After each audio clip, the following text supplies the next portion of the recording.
سوموار یعنی دوشنبہ اور جمعرات کے دن روزہ رکھنے کا بیان۔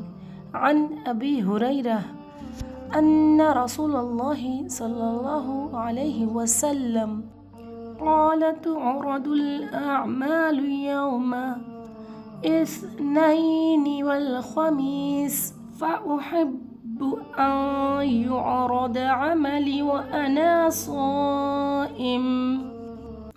ابو ہریرہ رضی اللہ تعالی عنہ سے روایت ہے کہ رسول اللہ صلی اللہ علیہ وسلم نے فرمایا، اعمال سوموار، دوشنبہ اور جمعرات کو اللہ کے حضور پیش کیے جاتے ہیں۔